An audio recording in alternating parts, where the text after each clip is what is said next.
Welcome to Boatbuilding News, the podcast Achieving Excellence, a series of incredible conversations with some of the highest achievers from around the world. I'm excited. This is going to be epic. The breakfast radio legend and my absolute podcast hero, Zoe Hanson. Hi Zoe, welcome to the Achieving Excellence podcast. Thank you so much for having me on. No, it's my pleasure. You were my inspiration to starting my podcasting journey. So first of all, thank you. Oh no, look, you've done an amazing job. Look, you're my top pupil. 18, mate. I gotta get an A star. Do I get a certificate for that? A medal or something? A box of chocolates, something like that. Oh yeah, that'd be fun. I will actually take that off you as well. So Zoe, give us your intro. Tell us who you are, what is it you do, and just Zoe Hanson in a nutshell. Oh my gosh, no, I could be here for hours. So Zoe Hanson in a nutshell. So I love audio. I've worked in radio for years, and I now make podcasts, and I love them. I love the niche of them. I love how targeted they are. And I help businesses make their own podcasts. I train people in podcasting. I help people to get their podcasts off the ground. And that's exactly what you did with me as well. I mean, I share your love for podcasting, and I always wonder if maybe I'm just naturally nosy. I just like to know what's going on. Yeah. And it's that always asking why. Okay, what drives you? And actually, that's not necessarily just a podcasting thing. That's just being interested in people. Yes. Sometimes you can think, okay, that's nosy, but actually wanting to know how something works or why somebody takes that view on an issue, that's sort of journalistic. It's not being nosy, it's being interested. Yeah, no, you're absolutely right. And I suppose there's a lot that, I can take from the role I do, in my recruitment role as well, that's probably why I do that as well. It's finding out what people's motivators are, what people's drivers are, I suppose. It's all relatable, isn't it? Yeah, exactly that. So tell us about your journey. How did it all start? Oh my gosh, I don't know how far back to go. As far back as it's interesting. Yeah, right, okay. All right, I started last week. So I did performing arts at college because I wanted to be a copper or a pop star. Okay, that's a bit random. Oh yeah, I know, right? But I could only do performing arts at college because I couldn't get into the police at that age and whatever. Anyway, performing arts at college was amazing. Absolutely loved it. And then straight away after that, they were saying, do you want to go to drama school? And I said, no, I just want to get out there. I just want to stop learning right now. I just want to do something. So I went and joined Pontins and Butlins and was a redcoat for about 6 years, something like that. And then I did a bit of touring theatre as an actor. And I did maybe 2 years of that. And I realised that I'm an absolutely terrible actor. Right.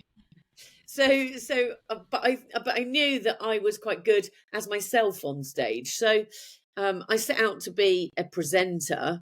And I was doing promotion work in London at the time, handing out newspapers at train stations at 6 a.m. I mean, it was so glamorous. But I was working at the Ideal Home exhibition and selling cases of wine, and they had a radio studio there. They had different radio stations coming in each day that needed some interviews about what was going on at the show, and they wanted to do some interviews about wine.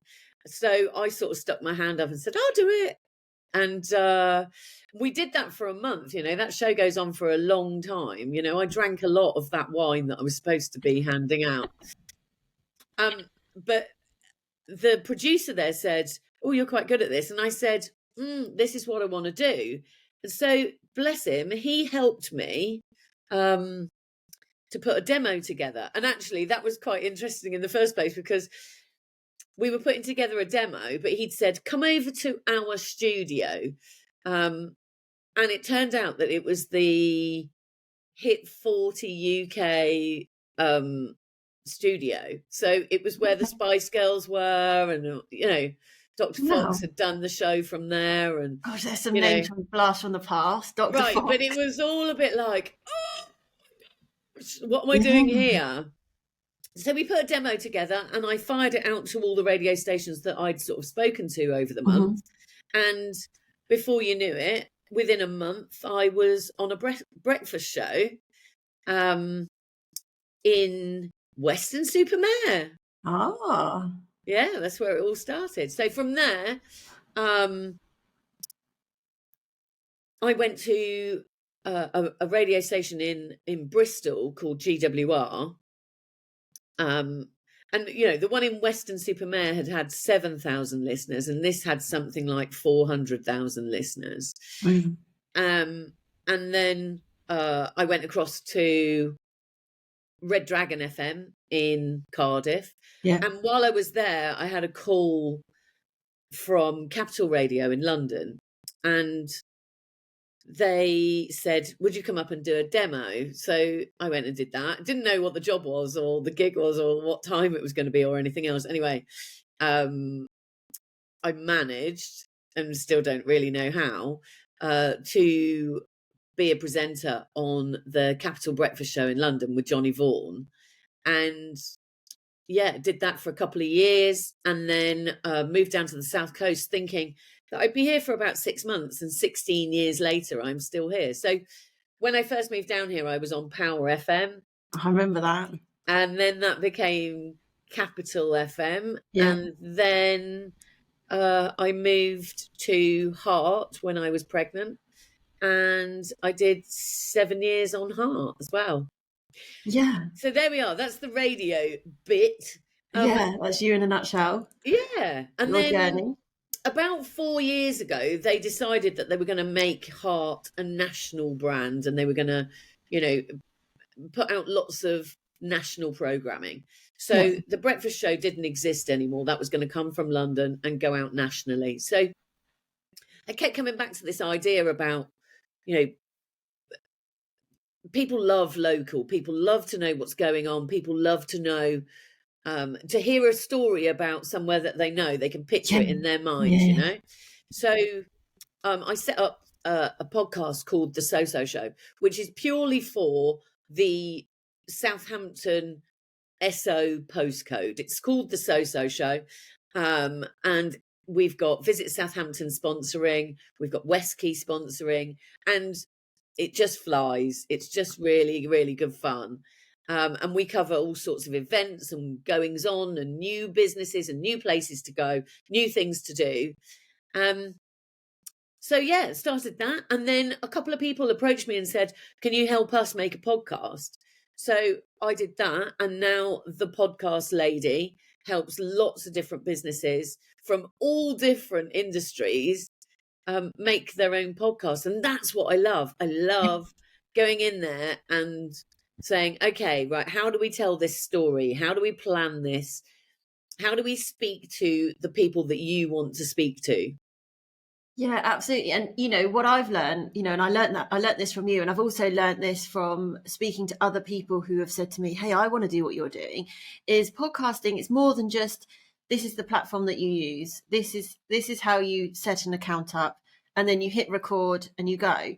It's like an art form, isn't it? It's how do you position your questions? It's how do you market it? You know, it's so much more, isn't it? And it's so much more to it, and so much more to learn and practice. You know, you're not a good podcaster on day one. It's like a journey, isn't it? Of course it is. But, you know, if you opened a coffee shop today, it would look very different and be run very differently on day 10, on day 100, on day 1000. Yeah. So it's always about learning and growing and all of that stuff. You know, today, apologies for time sensitivities, Threads has launched, Oh which yes, is I've the seen. Instagram, Twitter. So that's really interesting to see what's on there. And that will look really different next week. Right now, it's about 5 hours old, but it Yeah. will look completely different next week. So you have to, and you learn what will get the best information out of people, what will make them comfortable to tell you those things, what your listeners want as well. Yeah, absolutely. I mean, when I think back of your journey that you've described, there's some things that really stick out to me. And that is, you were somebody that went for it. You had an idea, you had a dream. You didn't just sit there saying, "Oh, I hope to do that," or "I wish I could do that."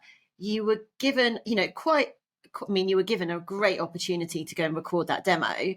Yeah. But you took it and you did something with it. And I think that that's the difference. Like, a lot of people have dreams, a lot of people have hopes, but the people that make it, the people that go, well, I'm actually going to put that into action. I'm going to put myself out there and I'm just going to go for it. So you're probably in the minority of people that would do that, but then you're in the minority of people living something that you always dreamed of. So, well, exactly. And what's funny is, I think about a year before I joined Capital in London, I'd said to somebody, they'd been talking about the breakfast show there, and I'd said to somebody, that's my gig. And a year later I was doing it. And I think there's a lot of luck in there, but there's also a lot of drive, a lot of, hard work, putting in the hard work, but also sort of growing and learning what you need to do to get there. yeah, absolutely. I mean, people always look on the outside in to successful people or people who have, done something great or achieved something. And the word luck always comes into it, because I think there is an element of luck sometimes, but Yeah. sometimes you think you have to put yourself in that position to get that luck, and you have to do Yes. something with that luck as well. Yes, Exactly. exactly. Nothing just lands on your lap, unless you're a lottery winner, you don't just, it doesn't just land in your lap. Yeah. Yeah. And I think it is spotting those opportunities and it's taking them, And I think that for me, certainly, it's been a gut instinct, that's the driver for me is, okay, I want that. I'm going to have that. Yeah, What do I absolutely. need to do to get there? Yeah, exactly this. And, I guess it wasn't always, you paint a picture of a lovely, successful journey, but, I'm sure there were setbacks along the way. So, were there any times when someone said to you, actually, Zoe, I didn't like your demo tape and you're not going to make it? Did you ever receive feedback like that? Um, I don't know that I ever received feedback like that, but the one time that sticks in my mind is that when I was on a radio station in Bristol, we used to have a meeting every day about the show. And, this is what goes on behind the scenes. Everybody thinks you work from 6 till 9. And actually, it's a bit more than that, only a little bit, but yeah, no, I'm really kidding. But we would have a meeting every day after the show, as happens in radio all the time.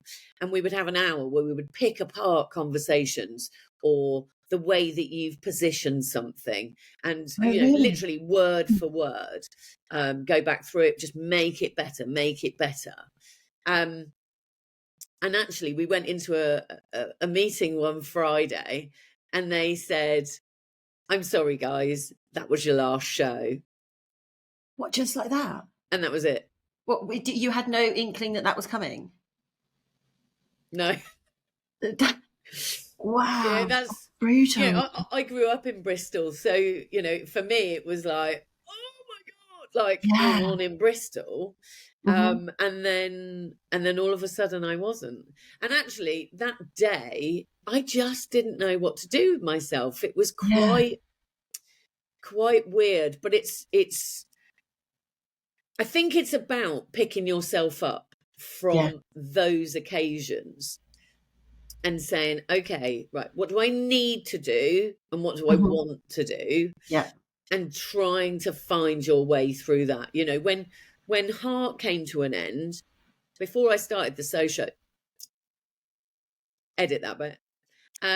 Before I started the show, I just did jobs that I needed to do. I had to do. I had to bring money in. I had to pay the mortgage. I had to look after my daughter. And so I just took it down to basics. But my agent has said, only fairly recently, you did well there. You know, it was like when a sports person retires. Yeah. You get up and you go, okay, what am I going to do now? Yeah, I think though that you know, you can't go through life with no setbacks, and you know, you mentioned sport, you know, and I relate to that so much because, you know, throughout my childhood, I was trying to play international hockey, and I look back at some of the worst moments of that, and I had some amazing moments. I look back at some of the worst moments, and actually, I attribute a lot of my resilience to, you know, a lot of the setbacks, a lot of the rejections I had then. And you know, if you'd have said to me at 15, would you rather have that rejection or not, I'd obviously say no. But now, if I look back now, actually I'm really glad of those rejections, because it's how you react to them, what you learn from them, and how it creates you as a character. And I think that there's a lot of chat about bouncing back, you know, you've got to bounce back and things like that.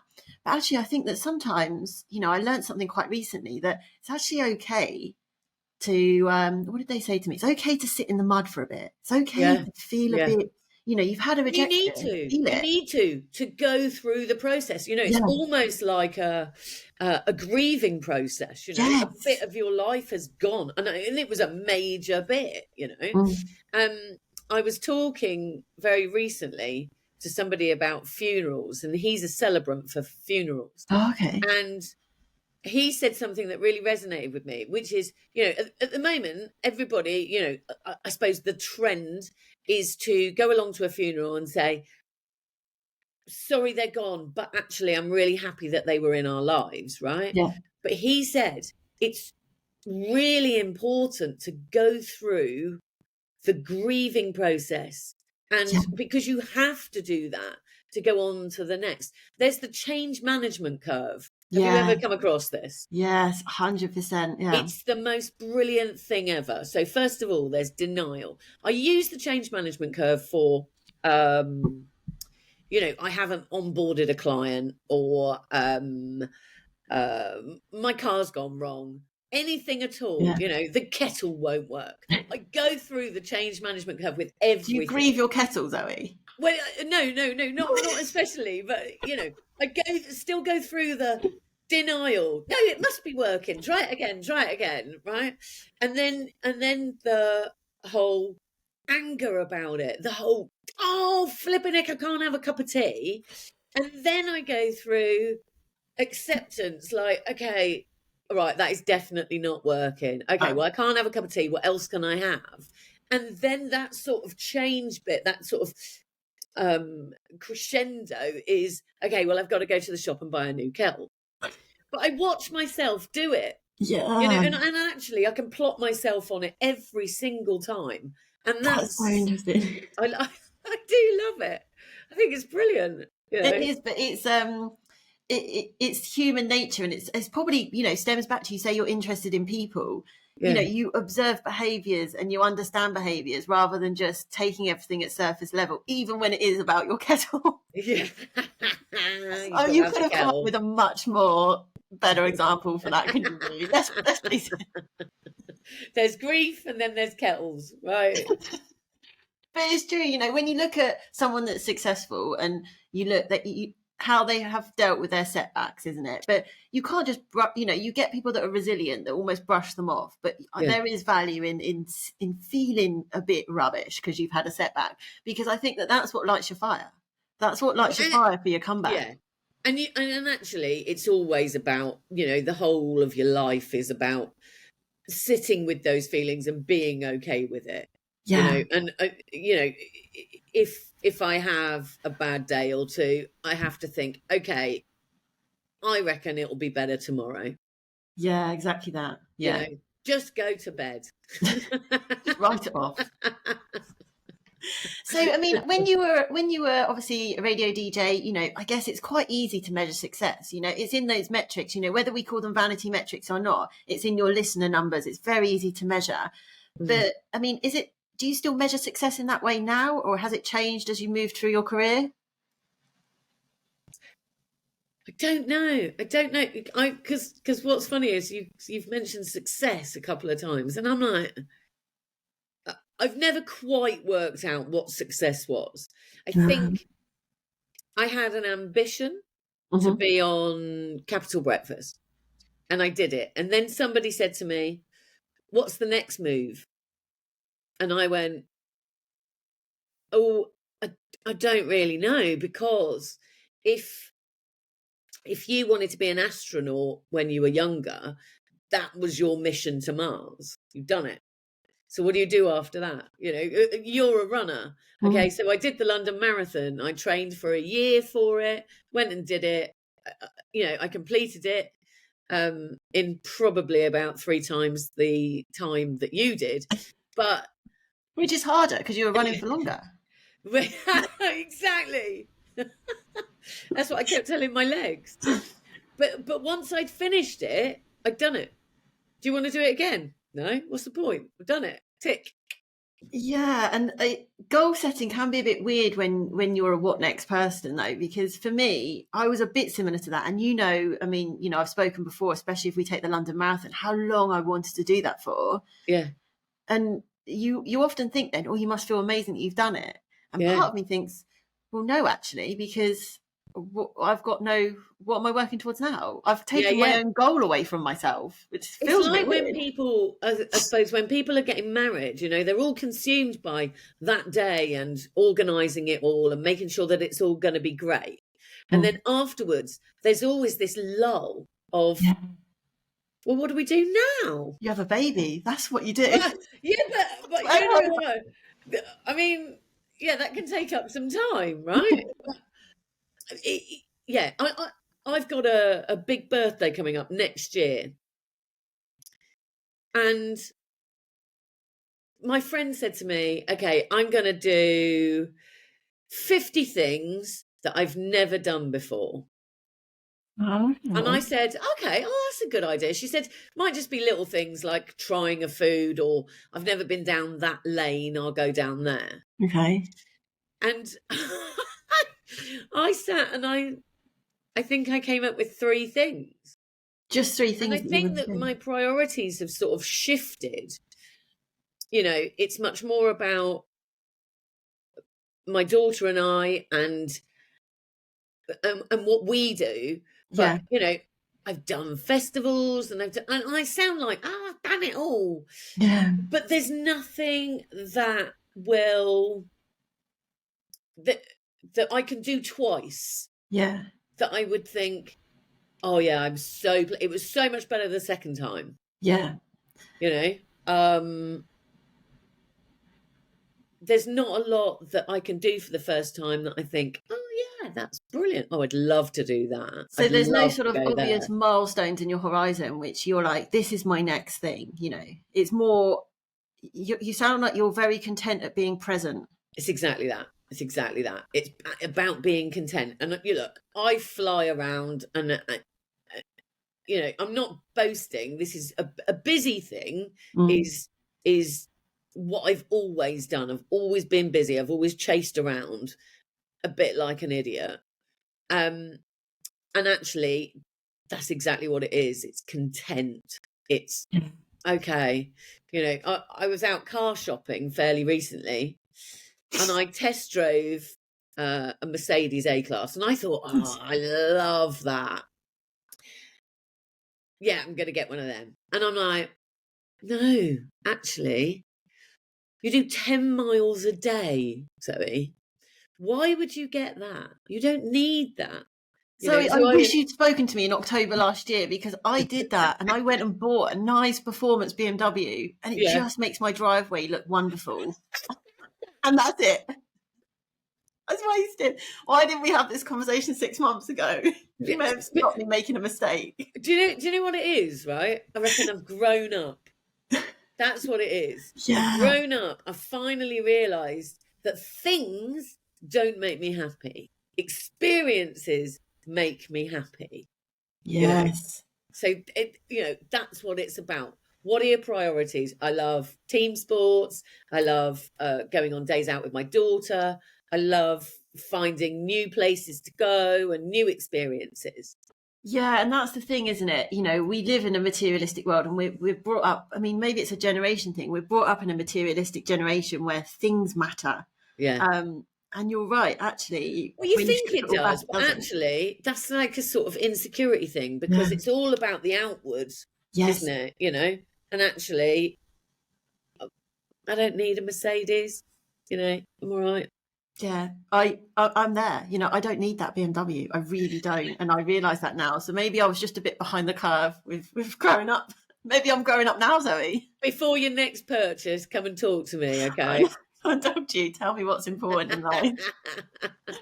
Oh goodness! But I know that I will get much more from holding a podcasting course for people like yourself or other people that want to start a podcast and have no idea where to start.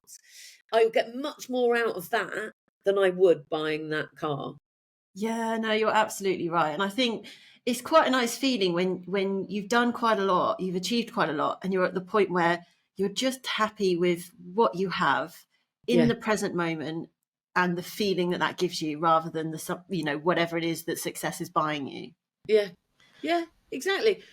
Success for me at the moment is being able to spend time with my daughter, not having a 9 to 5, working with the people that I enjoy working with, and it all just sort of fitting together. It's quite lovely. It's funny though, because I wonder if we'd have asked 20 years ago, if we'd have sat and had this conversation and I'd have said, Zoe Hanson, how do you measure success? Be interesting to see the contrasting answer that you'd give. Yeah, what would I have said 20 years ago? I probably would have said success was being on Capital. That was probably it. And that was it. That was the metric, was, I want to be on this massive radio station. Yeah. Was being on Capital everything you imagined? I mean, it was absolutely crazy, It blew my mind, and it was very much a different world, and I think I was there because my friend described me as super average. Oh, God. But no. You can say super average, or you can say extraordinary. So my friend described me as super average. So I was the listener, but I was the listener in the studio. So I could, interview those people from the listener's point of view, because I was totally starstruck. Plenty of people that had to sort of, are you all right? Well, this is the thing. So, when we talk about you being starstruck, I mean, who's the biggest name you've had to meet and interview? Well, I say had to. You've been able to meet and interview. So the most famous, oh my gosh, Will Smith. Oh wow. Mariah Carey, Janet Jackson. Oh my goodness, was Mariah Carey the diva that we all assume she is? She was so lovely. Oh really? Yeah. Demand purple M&Ms, or is that Beyonce that does that? No, but I think that what she's done is incredible. So she set up this almost caricature of herself. And it precedes her, and everybody knows her, and everybody calls her a diva, and everybody thinks that she's demanding. That may be just how her team have sort of branded her. Those requests probably don't even come from her. No. But what an amazing PR they've done on her. Do you think it's the way people assume that I'm boat mad? Yeah. And no, I don't want to ruin my whole thing. You've never been anywhere near water, have you? You don't even like boats. Say outrageous statements like that. Don't ruin me. But what an amazing thing to do, you know? Yeah, absolutely. So who's surprised out of all the names you've met? I mean, she surprised you because you thought that she may have been a bit different. Have there been any other surprises of where you've gone, you were absolutely not the person that we see on TV or we hear on the radio? Who else? Who did I tell you who really got me? Yeah. And I didn't think I was going to like him, but Gordon Ramsay. He came into the studio and I went, oh yeah, I get it. He's just so charismatic. He's, absolutely has you in the palm of his hand. I love Gordon Ramsay. I would absolutely love to spend half an hour with him. Yeah, Let's get him on the show. Can we make that happen? Oh yeah. Hang on. I mean, obviously he's listening. Hiya. Yeah, obviously he's listening. And to be fair, he's actually a big boat fan. He has he's got a ribeye. Oh yeah. So, yeah, he actually did there's actually a really cool YouTube video of the handover that they did and everything like that. So I'm not 100%, but I'm 95% convinced Gordon Ramsay listens to the Boatbuilding News. Definitely. Yeah, definitely. So let's get him on. Just ask, right? And this is the other thing, you know, almost like with the So Show, because it's about Southampton and people in Southampton and Sotonians. Never heard of that. I know, right? We are Sotonians. I've always wanted to get Rishi Sunak on. Oh, just okay. to talk He's about got links to Southampton, hasn't he? He grew up in Southampton. Yeah. His parents worked here as well. They ran a chemist, and so I go and ask him. I send a message. Rishi. Oh, right. I do. I send messages. Is there any chance he might come on? How many messages have you sent to Rishi Sunak? I don't know, maybe 5, something like that. But at some point, somebody might go, yeah, go on then. He's got 5 minutes. Imagine that. Okay, so why not? Why not? What would you ask Rishi Sunak? You got 5 minutes with him. What would you ask him? Okay, 5 minutes with Rishi Sunak. I'd ask him what he would do with Southampton, what he loves about Southampton, where he goes, who's got the best burger, and his favourite place in Southampton or favourite. I reckon he's got some sort of guilty pleasures where he goes, do you know what? I go to the kebab van down. Yeah. Undercover, or he sends someone out to get it for him, I reckon. Yeah, I'd love that. But I think you've got to set your standards up here to reach here almost. Yeah, absolutely. What do they say? Shoot for the moon and you'll land in the stars. Yeah. That's it, isn't it? Okay, so if you had to pick, through all of your radio career, everything like that, who's your perfect co-host? It can be anyone, even people you've never met. If you had to pick one and you had to co-host a show with them, who would it be?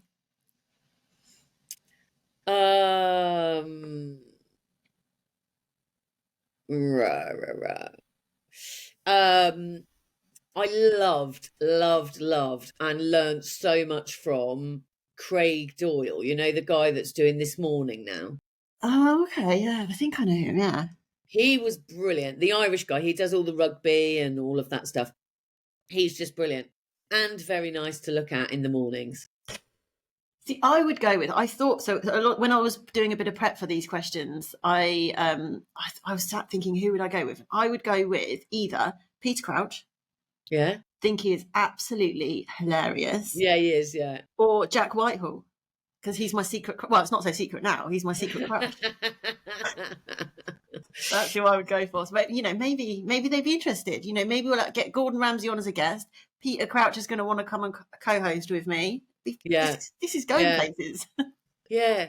But what's weird is I don't really think in those terms anymore. I think somebody said to me just recently, would you go back to radio? And I'm like, I don't know if I would, because I love the flexibility of what I do, and I love the amount of people that I do, because everybody thinks that on radio you meet loads of people. You don't. You see the same 2 people every day. Yeah. That's it, right? Yeah, absolutely. So, I mean, obviously, you're quite recognizable from radio.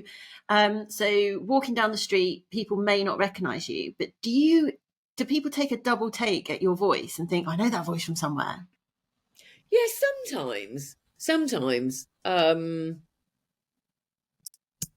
Yeah, normally my laugh, and they'll Yeah, oh, go, that's true.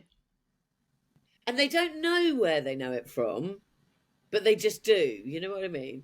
But the most of the time, though, they'll say, "Oh, you're Zoe and Gillies. I used to listen to you on the way to school." Yeah, like that's your whole name. You're Zoe and Gillies. That's actually Zoe and your Gillies. name. But it also means that I was old then, and you're very young now. So, Zoe, yeah, well, to be fair, I remember Zoe and Gillies. I can't quite remember how old I was when I was listening to it, but Zoe and Gillies was just, yeah, that was the thing. Everyone listened to Zoe and Gillies. That was just I know, it. and You it's know? bizarre because I did 7 years on Heart, almost the same amount of time as I did on Capital with Gillies. But yeah, it's always Zoe and Gillies, Zoe and Gillies, Zoe and Gillies. That show just managed to reach all of those people and sort of stick in their minds. Yeah, it did. Well, that's a good thing. That's what you want, isn't it? Yeah, and he would be my favourite co-host. We're still the best of mates now, and Is he still doing presenting and that kind of thing? No, he has a very successful business, but he like every day. Well, yesterday he sent me something, and it made me absolutely howl with laughter. We're still doing that, and still going, oh, look at this, or this happened, or he has, he's a very talented, very funny guy, and he still makes me laugh lots. Oh, that's amazing. Awesome. So I've got a few random questions for you. Okay. A few quick fire questions. Some of them are quite simple. Some of them might make you think. Okay. Firstly, chocolate or ice cream? Chocolate. Oh, okay. Next one, and this is because I know you quite well. You might struggle to answer this. Handball Hockey Club. Yeah. Or Southampton Parkrun? You are passionate about both, aren't you? I am quite passionate about Am I both. asking you to choose between your children now? Yes, you are. Right, so I like Southampton Parkrun, but I do it in the summer when there's no hockey.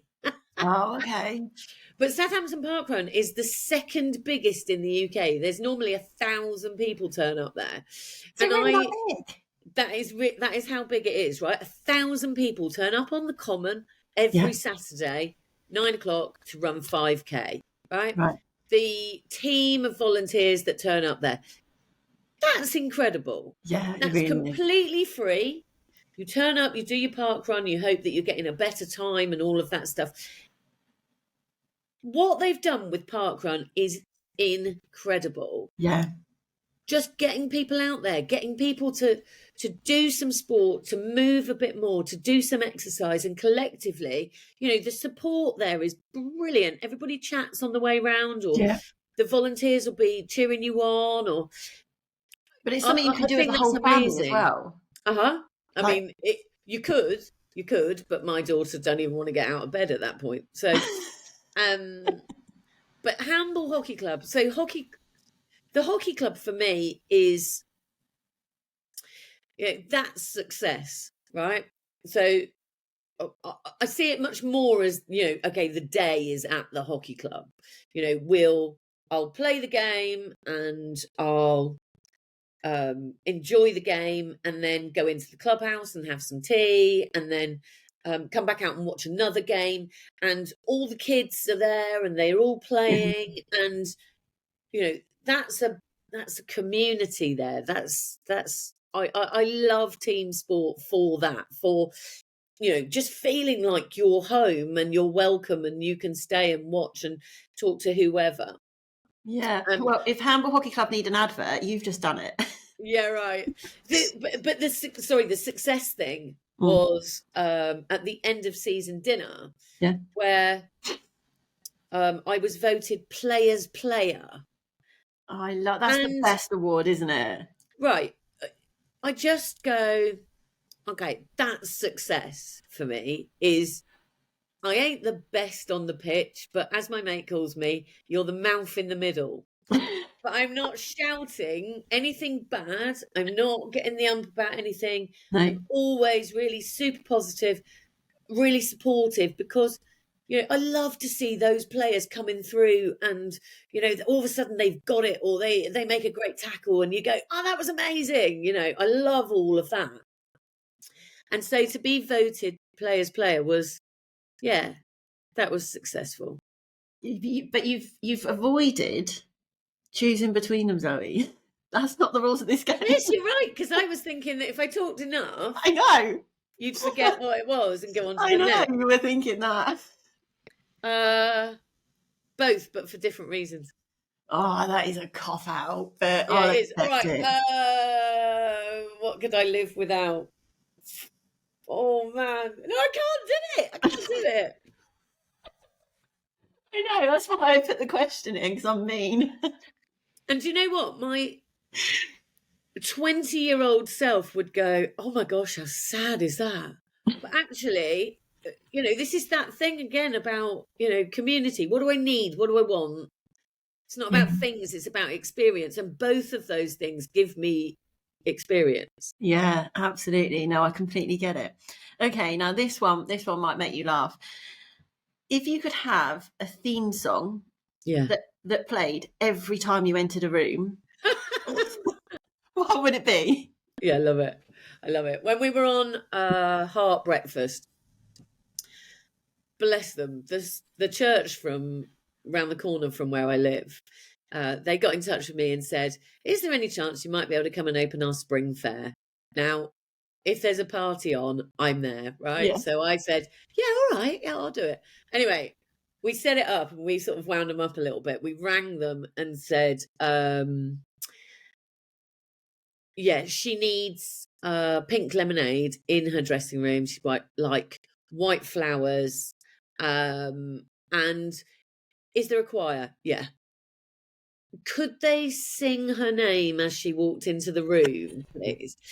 And bless him, the vicar was absolutely brilliant. Thomas Wharton, he's at Romsey Abbey now. But I got there to open this spring fair and everybody had learned, Zoe, Zoe, welcome Zoe to our annual spring fair. And it was hilarious. I just loved it. So that's what you'd have. You'd have you wouldn't say that's actually quite deeper. You wouldn't just have a song. You'd actually have a choir that follows you around singing Zoe. Yeah. Why not? I don't know. What would I have? Just because it's my favourite song ever. I think Never Gonna Give You Up by Rick Astley. Always. God. I didn't think that was coming. I did not think. I think the actual choir, like actually a full live choir, not even just a recording. That would be amazing, wouldn't it? Just a choir. Oh my god, brilliant. Okay, so final question, the only question you've been allowed to prepare for this whole podcast. What one quote do you strive to live by, and what motivates you every day? The quote would be, every day I'm getting better in every way. Oh, I love that. That's a good one. It rhymes too. Yeah. So it's good. It's memorable, right? Yeah, I really love that. No, well, thank you so much, Zoe. It's been a really great conversation. I knew as soon as I said come on and be a guest, I knew it would be an entertaining conversation. So thank you so much. Well, hopefully, fingers crossed, right? Yeah. I suppose maybe we're not the ones to judge that, are we? But we can enjoy ourselves. Right. I'll be the judge of that. Yeah. Well, if no one listens, at least we've had a great 40 minutes. Yay, we've had a lovely time. Yeah. Thank you so much, Holly. You're doing absolutely brilliantly. I love all these podcasts. You're smashing it.